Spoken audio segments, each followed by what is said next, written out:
Pessoal, estamos aqui com a doutora Mara, promotora aqui na cidade de Araxá e também responsável pela vara da infância e juventude aqui de nossa cidade, correspondente aí a todos os casos que envolvem adolescentes e também crianças aqui em nossa cidade, juntamente com o doutor Renato Zainzuco, juiz responsável pela vara da infância aqui em nossa cidade.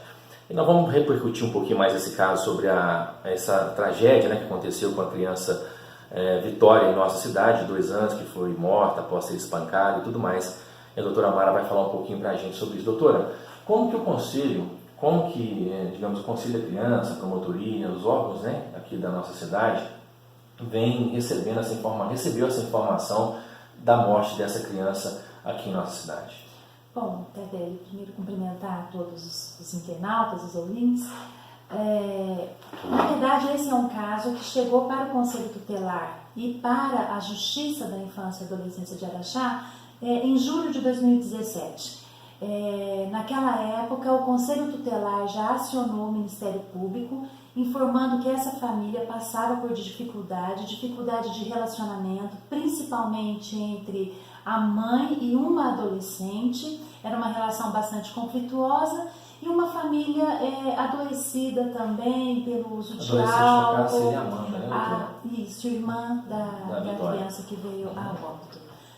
Então a rede passou, é preciso a gente explicar que o Conselho Tutelar ele é a porta de entrada dessa denúncia. O Conselho Tutelar não é o órgão que vai acompanhar o caso nas suas necessidades. Ele recebe a denúncia, avalia, verifica o que essa criança ou esse adolescente precisa e aí ele aciona os órgãos da rede que tem o dever então de suprir a necessidade da família que tem a sua criança e seu adolescente. E isso foi o que aconteceu em julho de 2017, o Conselho Tutelar, verificando que a situação familiar era bastante complicada, acionou a promotoria, sugerindo inclusive que essas crianças fossem acolhidas devido à situação de risco em que estavam na companhia dos pais. A promotoria, no primeiro momento, acolheu essa sugestão do Conselho Tutelar e instaurou uma medida judicial pedindo que as crianças fossem realmente acolhidas em abrigo. Crianças e adolescentes, 2 crianças e adolescente. O Poder Judiciário entendeu que não era adequado o acolhimento naquele momento e designou uma audiência. E a audiência é interessante, Tardelli, porque é um momento de contato pessoal do promotor de justiça, do juiz, dos profissionais que integram essa rede de atendimento com a família. Nessa audiência a gente conversa, a gente ouve, né? Muitas vezes a família não consegue cumprir com o seu papel, não consegue cumprir com os deveres do poder familiar porque está adoecida. Então a audiência é um momento muito proveitoso para você conversar e sentir se aquele risco que as crianças estão vivendo é fruto de falta de afeto, é fruto de má fé, é fruto de uma negligência familiar. Sim. E nessa audiência, então, considerando que o acolhimento, por lei, é uma medida excepcional, que deve ser tomada apenas em último caso, nós, né, ali, Judiciário, Ministério Público e os profissionais da rede, entendemos por bem apostar nesses pais, né, advertindo eles das obrigações e colocando essa rede de atendimento de Araxá para acompanhar essa família. No caso, o Conselho Tutelar, o CREAS. O Conselho Tutelar, ele encerrou o papel dele quando ele apresentou o caso à Justiça. Então, o caso essa família passou a ser acompanhada pelo CREAS. Esses pais foram encaminhados para o serviço de saúde, acompanhamento psicológico da adolescente que apresentava um quadro depressivo, né? As crianças eram acompanhadas no aspecto escolar para ver se eram frequentes, tinham o devido aproveitamento. E hora nenhuma, nesse acompanhamento, veio a notícia desse rapaz que acabou sendo o autor desse homicídio, né? Ele não fazia parte desse contexto familiar. Em setembro, agora de 2018, coisa de 15 dias atrás, que o CREAS trouxe um relatório dessa família informando que a mãe, infelizmente, se envolveu num crime e está presa. Sim.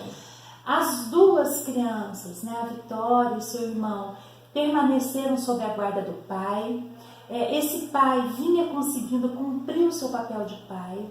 O relatório mostra que as crianças estavam com todos os direitos fundamentais atendidos na companhia desse pai, frequentes à escola. Era o pai que cuidava, né, para levar as crianças à escola, buscar. E com relação à adolescente, o CREAS noticiava que ela havia iniciado um relacionamento amoroso com esse rapaz e estava morando num endereço incerto. A família não informava, não sabia aonde essa adolescente morava. Então, assim, para a justiça, as duas crianças estavam em situação regular e em condição segura na companhia do pai. Sim. O problema ainda era a adolescente, né, as dificuldades que ela apresentava, porém não havia notícia do paradeiro dela. E causou surpresa quando a criança Vitória deu entrada, né, no serviço de saúde e infelizmente veio a óbito. Isso causou surpresa a toda a rede de atendimento. É o que a gente está tentando explicar nas redes sociais, vejo o trabalho de muitos amigos também, profissionais de imprensa aqui de Araxá, é essa explicação. O Conselho Tutelar tem, como a doutora Mara disse, o papel de apresentar, né, doutora, até os órgãos competentes a situação de determinada criança. Com isso é feita uma triagem, uma junta de grandes profissionais, como o doutor Renato Marinzucco disse, psicólogos, assistentes sociais, todo um acompanhamento, né? Então, doutora, o que a gente está vendo nas redes sociais, até mesmo pela cidade, é a questão da buscar culpado pelo um fato, digamos, isolado, que infelizmente poderia acontecer com qualquer pessoa, até mesmo qualquer criança. No modo de vista da senhora, a senhora acha que houve alguma falha por parte da justiça?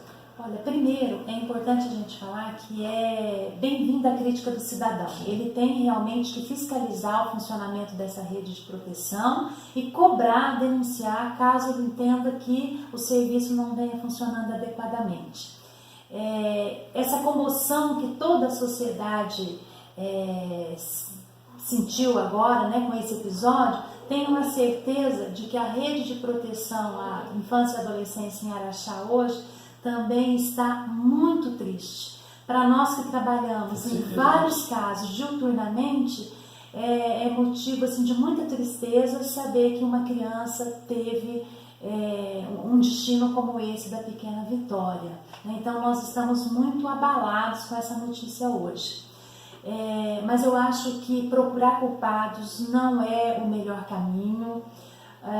Não nego que essa rede possa ter cometido falhas, e com certeza nós cometemos não só nesse caso, mas em todos os outros. Eu digo sempre que quem trabalha com a infância e adolescência vive num eterno aprendizado. A gente recebe caso gravíssimo e pensa que aquele foi o último, no dia seguinte vem um caso mais grave ainda. Nós não lidamos com máquinas, nós não lidamos com robôs, né, onde apresenta um defeito, você vai, troca uma peça, o problema está resolvido. Né? Um caso de criança, de adolescente em situação de risco que chega no Conselho Tutelar, na promotoria, no judiciário, na rede de assistência social do município, é um caso que requer muito trabalho e um trabalho a longo prazo. Né? Nós mexemos com pessoas que às vezes não conseguem cumprir o seu papel de pai, de mãe, com pessoas que às vezes não conseguem desenvolver uma relação afetiva com o filho, e você reconstruir esses laços é um processo muito complexo e moroso, né? Então, eu acho que não é o caso de ficar buscando culpados. A rede já se reuniu hoje, não para procurar culpados, mas para ver se houve falhas, né? Assumir essas falhas e tentar melhorar para o acompanhamento de outros casos que estão em andamento e outros que infelizmente vão chegar para nós. Né? Então, eu gostaria de falar o seguinte, que o Conselho Tutelar, pelo que a gente tem em todo esse processo, desse caso, o Conselho Tutelar ele fez o seu papel, ele recebeu as primeiras denúncias, fez a necessária sindicância e encaminhou à Justiça. Cumpriu com o seu papel. Cumpriu com o seu papel. A Justiça, por sua vez, realizou aquilo que era da sua competência e solicitou à rede que acompanhasse essa família, orientando pais e filhos, dando atendimento à saúde, na educação, aquilo que era necessário para essa família. E isso foi feito. Pode ser que tenha havido falhas. Todos nós, em qualquer área, estamos sujeitos às falhas, mas não houve negligência dessa rede, não houve má fé. E é preciso a gente salientar que, infelizmente, houve um crime, praticado por uma pessoa que não fazia parte desse contexto familiar que a rede vinha acompanhando. Inclusive, a Amanda estava 2 meses com o autor, com o Eric. Pois o último relatório da rede mostra que ela não estava mais morando com a família e morava na companhia desse rapaz, mas endereço não informado, pelo menos quando da última visita da rede à família. Então é preciso que haja essa compreensão por parte da sociedade, do cidadão. Nós estamos abertos a críticas, nós sabemos que temos falhas, mas nós trabalhamos, nós temos casos em que nós temos sucesso também, e é preciso que haja agora uma compreensão. Essa rede que trabalha cuidando de crianças e adolescentes, ela também precisa de cuidado. Com certeza, doutora. Doutora, finalizando, eu acho que a gente precisa também deixar aquele alerta e aquela preocupação que todos nós temos. Eu sou pai, a senhora é mãe, tenho certeza, e a gente vai estar falando com vários daqui a pouquinho. Doutora, qual é a recomendação, qual que é a dica, o conselho que a senhora repassa aos nossos leitores, aos nossos seguidores, aos ouvintes da Rádio Cidade, de importantes, a gente prestar atenção em alguns sinais que possa, de alguma forma, identificar aí algum possível sinal de violência futura com a criança? Olha, é importante a gente falar que a defesa de crianças e adolescentes hoje é um dever de toda a sociedade e não só desses profissionais que atuam na rede de proteção. Então, toda e qualquer pessoa que perceber alguma mudança de comportamento da criança ou do adolescente, sinais de violência física, a criança muito triste, no caso de mera suspeita, essa pessoa tem o dever de denunciar. Acionar um conselho tutelar, procurar a promotoria, a polícia, enfim, noticiar, ainda que seja mera suspeita. Muitas vezes as pessoas têm uma enorme dificuldade de denunciar porque dizem assim, mas eu não tenho prova. A lei fala que a mera suspeita deve ser denunciada. Então a gente pede isso. Suspeitou? Procura o conselho tutelar, procura a promotoria, não há necessidade de fazer estardalhaço, se expor, Nós vamos saber atender e avaliar o caso com a maior discrição possível, no intuito de descobrir se a criança ou o adolescente vem sendo ou não vítima de algum tipo de violência, seja ela física, seja ela psicológica. É importante que todo cidadão tenha essa consciência. E para aqueles que não querem se expor, nós temos os canais de denúncia, Nós temos a ouvidoria do Ministério Público, através do telefone 127, a pessoa não precisa se identificar, e temos o Disque 100, que é um canal fantástico, que vem aí. A gente não queria que ele recebesse tantas denúncias, mas tem trazido muito e feito com que essa rede de proteção, uma vez recebendo essa denúncia, consiga romper com violências praticadas contra crianças e adolescentes. Então tá aí, conversamos com a doutora Mara Lúcia Dourado, ela é responsável aqui, promotora responsável pela Vara da Infância e Juventude aqui na cidade de Araxá, bem como o Dr. Renato Zup e toda aí sua equipe que compõe esse importante trabalho aqui em nossa cidade. Esperamos que agora, de alguma forma, aí, a gente deixe as coisas acontecerem naturalmente e as investigações aí a cargo da Polícia Civil de Araxá e não queiramos aí buscar culpados por esse triste fato em nossa cidade. Um abraço.